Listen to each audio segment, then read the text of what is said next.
किसी इलाके दे विच ना तंदूर वाले ने बादशाह नूं आके कहा कि बादशाह सलामत, रोटी 5 रुपए की वेचदा, अगर 10 रुपया की बेचां तो मेरा गुजारा हुंदा, तो महंगाई बहुत आ।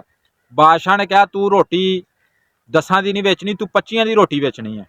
उन्हें कहा बादशाह सलामत ये की वाम तो रौला पाऊगी भी, ये किहड़ी महंगाई होगी भी जड़ा 25 की 5 तो 25 ते लै गया रोटी। बादशाह ने कहा कि मेरी गल मन, तेनों कुछ नहीं कहता कोई भी।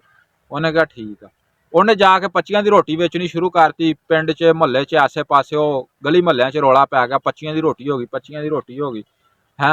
उत्थे ऐलान हो के कट्ठ हो गया, बादशाह को आए, बादशाह नूं कहंदे फलाने फलाने तंदूर वाले ने 25 की रोटी करती, किहड़ी ऐसी महंगाई होगी। बादशाह ने कहा सदो उस तंदूर वाले नूं। वो तंदूर वाला सद्या तो आके बादशाह को खलो गया। बादशाह ने कहा गल सुन ला भी, तू 25 की रोटी वेचदा? उन्होंने कहा आहो वेचदा। उन्हें बादशाह ने अगों कहा कि जे तू अपनी जान की हिफाजत चाहुंदा कि कहना जान तेरी बख्श दी जाए तो तू रोटी अद्ध कीमत च वेच, तू 10 रुपए की रोटी बेचा कर, 25 की नहीं बेचनी, 20 की नहीं बेचनी, तू 10 रुपए की रोटी बेचनी है जे तू अपनी जान चाहुंदा। उन्हें कहा जो हुक्म सरकार थाडा है। उन्होंने अवाम ने भाई उत्थे ताड़ियां मार दिया, बादशाह ने साडी हक दे विच फैसला करता। उन्होंने ताड़ियां मार के खुश हो गए।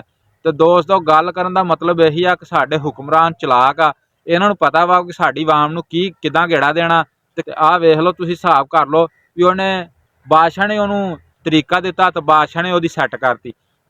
साडी भोली भाली अवाम आ ते इहनूं नहीं पता भी ये की हुंदा ते की नहीं, बादशाह उत्तों गेमां पाई जांदे। तां साडी हुकूमत दे इह हाल आ।